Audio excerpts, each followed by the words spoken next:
పరారీలో భగీరథ్ స్వయంగా పోలీసులు లొంగిపోవాలని ముఖ్యమంత్రి రేవంత్ రెడ్డి సూచన. నిన్న మొన్న ముఖ్యమంత్రి రేవంత్ రెడ్డి గారు ఒక కాన్క్లేవ్లో పార్టిసిపేట్ చేస్తూ బండి సంజయ్ చాలా కింద స్థాయి నుంచి ఒక కార్యకర్తగా కెరియర్ మొదలుపెట్టి ఈరోజు తెలంగాణలో కీలకమైన నేతగా మారి కేంద్రంలో కూడా మన్ననలు పొంది జాతీయ పార్టీ పైగా ప్రాంతీయ పార్టీ కూడా కాదు, జాతీయ పార్టీలో గుర్తింపు రావడం అనే చిన్న విషయం కాదు. పైగా కేంద్ర మంత్రి ఆ స్థాయికి వెళ్ళిన బండి సంజయ్ ఒకనొక టైంలో 2023 తెలంగాణ ఎన్నికల్లో భాజపాయే ప్రభుత్వం తీసుకొస్తుందనుకున్న పరిస్థితుల నుంచి ఆయన్ని ఎందుకు మరి తప్పించారో తెలియదు, కానీ అది కూడా భాజపా తెలంగాణలో ప్రభుత్వం స్థాపించలేకపోవడానికి ఒక కారణం బండి సంజయ్ని తప్పించడం వల్ల అని కూడా అప్పట్లో చాలా రూమర్స్ వినిపించాయి. అయితే ఇక్కడ అంటే బండి సంజయ్ ఎంత కీలకమైన వ్యక్తో, ఎంత కష్టపడే తత్వం ఉన్న వ్యక్తో అందరికీ తెలుసు. దాన్నే ముఖ్యమంత్రి రేవంత్ రెడ్డి గారు సూచనప్రాయంగా చెప్పారు. అయ్యా, మీరు ఏ స్థాయి నుంచి ఏ స్థాయికి వచ్చారు, మీ సంగతి మీకు నాకు బాగా తెలుసు. సో మీరు భయపడి వెళ్ళిపోకండి, మీ అబ్బాయి మీద ఫోక్సో కేసు అదో ఇదో వచ్చి నిలబడండి. అది గుడ్ ఆర్ బ్యాడ్ తర్వాత తేల్చుకుందాం. ముందు నిలబడండి, మీరు ధైర్యంగా ముందుకు రండి, చెప్పండి, ఏదేంటే మీరు ధైర్యంగా చెప్పండి, మీకు సూచన చేస్తున్నా అని కూడా ఇక్కడ ముఖ్యమంత్రి రేవంత్ రెడ్డి గారు చెప్పారు. అది ఒక్కసారి ఇక్కడ చూద్దాం. ఆ వ్యవహారం ఏంటంటే కావాలనే తాత్సారం చేస్తున్నారా కేంద్ర మంత్రి అబ్బాయి కాబట్టి అనే విషయంలో ఈ సందర్భం అంతా వచ్చింది. బాలిక విషయంలో బాధితురాలు స్టేట్మెంట్ తీసుకోకుండా ముందుకు పోలేం, అత్యవసరంగా అమ్మాయి స్టేట్మెంట్ తీసుకొని సెక్షన్లు పెట్టి నోటీసులు ఇస్తే అతను పరారీలో ఉన్నాడు అంటూ కేసు నమోదైన వారం దాటినా నిందితుడు ఆచూకీ కనుక్కోలేదని సాక్షాత్తు సీఎం హోదాలో హోంశాఖ నిర్వహిస్తున్న రేవంత్ రెడ్డి చెప్పారు. ఆయన కొడుకును వెంటనే అరెస్ట్ చేసి తీసుకొచ్చి కోదండం ఎక్కించాలి అంటే కుదరదు, ఈ పోక్సో కేసులో కఠినంగా వెళ్ళలేను, వ్యవహరించలేను, కేసు నమోదు కాగానే వెంటనే ఇంటికి నోటీసులు అంటించాం, ఢిల్లీకి పోలీస్ టీమ్స్ను పంపించాం, కానీ అతను దొరకట్లేదు, దేశ హోంశాఖ సహాయ మంత్రి కొడుకును పారిపోవడం కరెక్ట్ కాదు, వెంటనే ఆయన కొడుకును తీసుకొచ్చి అప్పగించాలంటే హితవు పలికారు. ఇవి పెద్ద పెద్ద వాళ్ళు ఈయన హితవు పలికారు బాగానే ఉంది, కానీ ఈ పెద్ద పెద్ద వాళ్ళ వ్యవహారాలు అందరికీ తెలిసిన విషయాలే. నిజంగా వెళ్తే దొరకలేదా, లేదా పెద్ద తలకాయలు ఉన్నాయి కాబట్టి ఈయన అరెస్ట్ చేయట్లేదా, ఆమె నిజంగా పోక్సో చట్టము ఆమె మీద బాలిక ఇబ్బంది పడుతుందంటే ఆ బాలిక బండి భగీరథ్తో సరదాగా చనువుగా ఉంటున్నట్టు వీడియోలు ఉన్నాయి తప్ప ఏదో ఇబ్బంది పడేవి కానీ లేదంటే అరెస్ట్ చేస్తున్నట్టుగా కూడా ఎక్కడా లేవు. ఆ మధ్యకాలంలో సోషల్ మీడియాలో వచ్చిన వీడియోలు ఎందుకు ఎట్లా ఇరికించారు అనే దాని మీద కూడా ప్రశ్నోత్తరాలు బయట ప్రశ్నలుగా వినిపిస్తున్నాయి. కేవలం బండి సంజయ్ గారు కూడా మొన్న ఒక హిందూ సమ్మేళన యాత్రలో కూడా నన్ను కావాలని టార్గెట్ చేసి కొంతమంది చేస్తున్నారు, నా బిడ్డను ఇరికించేస్తున్నారు, నేను దీన్ని ఖచ్చితంగా సీరియస్గా తీసుకుంటానని చెప్పడం, ఈరోజు ముఖ్యమంత్రి గారు ఇవ్వలేగా చెప్పడం. ఇక్కడ కూడా తెలంగాణలోనే బండి భగీరథ్ ఉన్నారా, 17 ఏళ్ల బాలికను లైంగిక వేధించిన కేసులో నిందితుడిగా ఉన్న బండి భగీరథ్ను అరెస్ట్ చేయడం పోలీసులు భయపడుతున్నారని సోషల్ మీడియాలో విమర్శలు వెలువెత్తున్నాయి.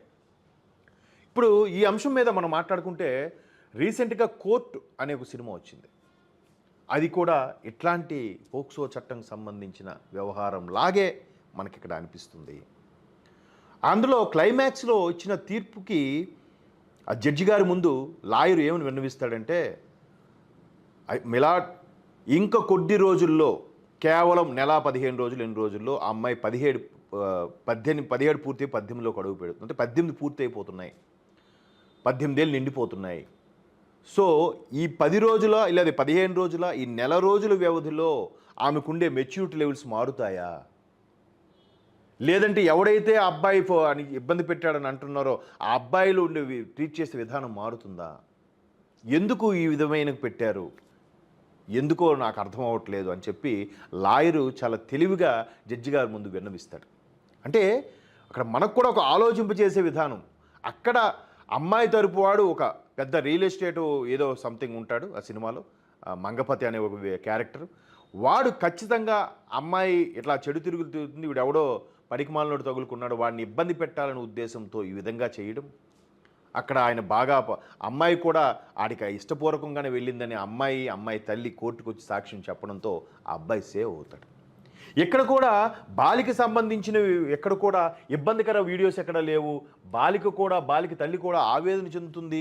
ఇలాగా చూడండి, బాలిక విషయంలో బాధితురాలు స్టేట్మెంట్ తీసుకోకుండా ముందుకు పోలేం. ఇక్కడ ముఖ్యమంత్రి స్వయంగా చెప్పారు, బాధితురాలు స్టేట్మెంట్ ముఖ్యం కదా. ఆమె ఏమైనా నాకు భగీరథ ఇబ్బంది పెట్టాడో లేకపోతే ఇంకేం చేశాడని చెప్పిందా? లేదా బాలిక తల్లి ఏమైనా లేదు మాకెంత అరెస్ట్ చేశారు అంతే విషయం చెప్పారా? అనే విషయంలో సర్వత్రా విమర్శలు వస్తున్నాయి. ఇటు ఫేవర్గా మాట్లాడే వాళ్ళు ఉన్నారు, అటు కేంద్ర మంత్రి కొడుకు కాబట్టి పోలీసులు కూడా తాత్సారం చేస్తున్నారు, చేతులు ఎత్తేస్తున్నారనే విమర్శలు వినిపిస్తున్నాయి. ఏదేమైనా ఇక్కడ సోషల్ మీడియా వచ్చి రకరకాల మీడియాలో అంటే యూట్యూబ్ పెట్టిన ఛానల్ పెట్టిన ప్రతి ఒక్కరు కూడా జర్నలిస్ట్ అనుకునే స్థాయిలో ఉన్న పరిస్థితుల్లో ఎవడికి తోచిన న్యాయం వాడు చెప్పేస్తున్నాడు, ఎవడికి అనిపించిన సందర్భం వాడు మాట్లాడేస్తున్నాడు. కానీ దీనివల్ల యావత్ కుటుంబం ఎంత సఫర్ అవుతుంది, మానసిక వేదనకు గురవుతుంది అనేది మాత్రం ఎవరూ గుర్తించలేకపోతున్నారు. సో ఈ సోషల్ మీడియా వేదిక మీద జరుగుతున్న ఈ అంశాలన్నీ కూడా చాలా ఇబ్బందికర పరిస్థితులు. అఫ్కోర్స్ మంగ్లీ లాంటి విషయాలు అంటారా, పోనీ మంగ్లీ గారు ముందు వాళ్ళందరితో కలిశారు, తర్వాత వాళ్ళెవరో తెలియదు అన్నారు, మాట మార్చారు అంటే ఒక అనుకోవడానికి. ఇక్కడ అలా కాదు కదా, యావత్ కుటుంబం కూడా ఇబ్బంది పడుతుంది. సో ఇవన్నీ కూడా తెలంగాణలో బండి భగీరథ ఉన్నప్పటికీ కూడా పోలీసులు ఢిల్లీ వరకు పంపించాము, ఢిల్లీలో పట్టుకోలేకపోయాను అంటున్నారు. అంటే పెద్దవాళ్ళకు ఒక న్యాయము, చిన్నవాళ్ళకు ఒక న్యాయమా అని రకరకాలుగా ఎవరికి నచ్చింది. ఇప్పుడు బండి సంజయ్ అంటే నచ్చలేదు అనుకోండి, బండి భగీరథ కోసం బండి సంజయ్ చాలా తిప్పలు పడుతున్నారు. అక్కడ థంబ్నెయిల్ చూస్తే చాలా భయంకరంగా అనిపిస్తుంది. ఇవన్నీ సోషల్ మీడియాకి ఒక ఫీడ్ దొరికినట్టుగా అనిపిస్తుంది తప్ప ఇందులో వాస్తవాలు వెలుగు చూడాలంటే కొద్ది రోజులు ఆగాలి. చూద్దాం ఇది ఒక డైవర్షన్ పాలిటిక్సా లేదా నిజంగా తప్పు జరిగిందా అనేది కాలమే నిర్ణయిస్తుంది.